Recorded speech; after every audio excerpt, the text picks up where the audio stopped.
Namaste. We are going to play with the Pilates fundamental cat. So kind of self-explanatory.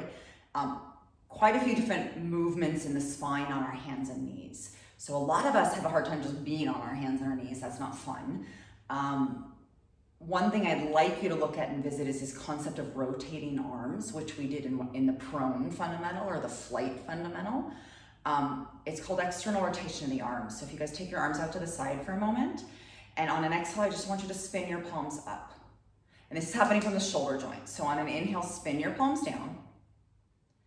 And on an exhale, spin your palms up. So my shoulder rolls in the socket, and that's what's turning my hand.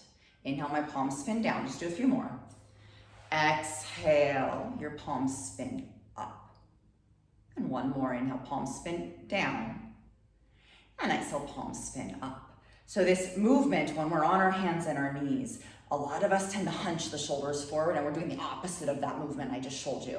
The shoulders kind of roll in, the upper arm rolls in towards the middle, and I end up with more tension in my wrists and more tension in my shoulders.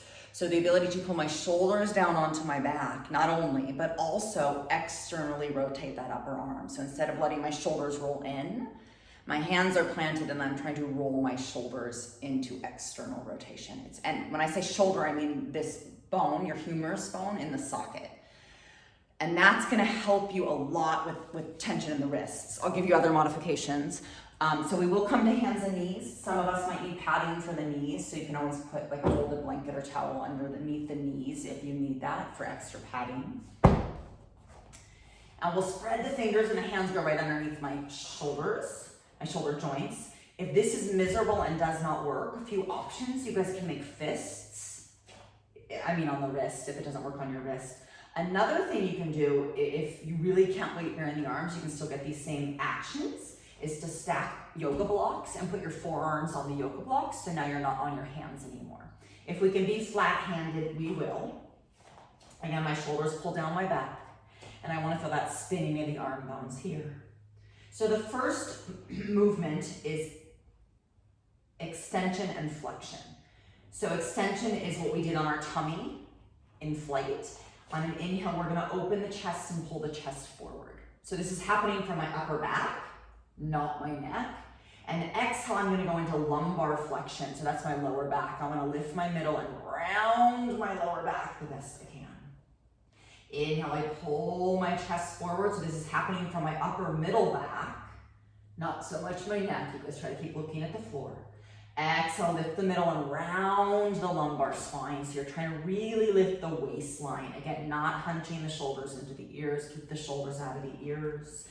Inhale, I open my chest. My shoulders pull down. I want to feel that rotation in the arms, so I'm connected to my triceps and my lats. And exhale, I round my back. So many of us have a tendency to hunch the shoulders instead of round the back. Keep pulling the shoulders down. When you do that, you'll feel again connected to your triceps, the back of your arms. Inhale, my chest and tail lift.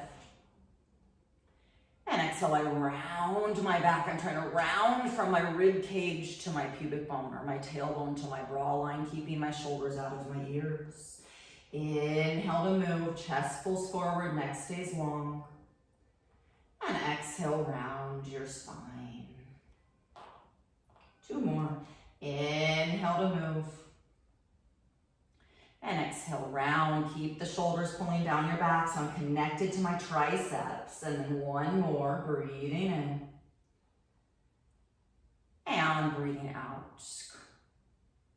And then just come to neutral, flat back. And if you need a break, sit back for a moment, shake the wrists out. So one more modification that's kind of nice on the wrists. Again, take breaks when you need to. And the more we learn how to stabilize the shoulder girdle, the more we learn how to kind of live in that what's called external rotation of the humerus bone or the upper arm bone, the happier your wrists will generally be. You can roll up a yoga mat or you can use kind of the edge of that folded blanket or towel. This is another modification if your wrists are bothering you. And you just place the heel of the hand right on the edge of your lift here.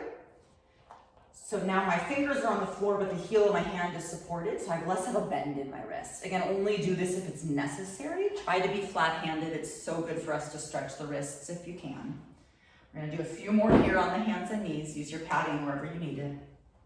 Modify if you need to. So this next one is called lateral flexion. So I'm gonna inhale, and on the exhale, I'm gonna take my left shoulder and hip towards each other. So I'm bending to my left side.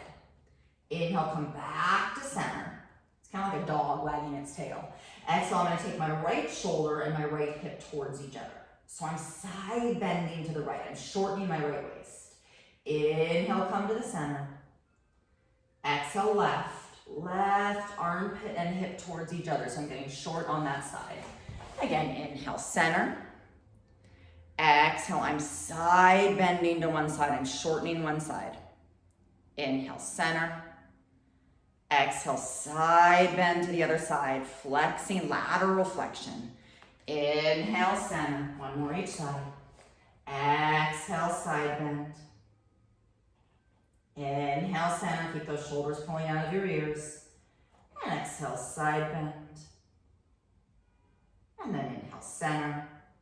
And we'll sit back in a child's pose. And again, a child's pose is not comfortably. You guys always feel free to lie on your back. Just hug your knees into your chest. It's the same kind of release. Right? You want to feel like it's a release and letting go. Take a deep full breath into the back body. And sigh it out. And then one more full breath in.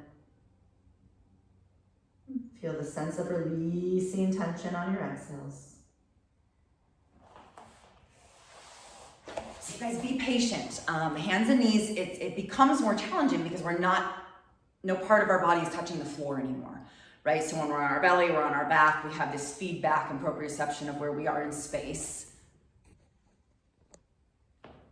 right? But when we start to get up off the floor, it's harder for the mind to figure out where our body is and what to do with it. So be patient, play. Again, it's gonna be so helpful for you eventually in day-to-day life and in healing and moving around and your regular activities.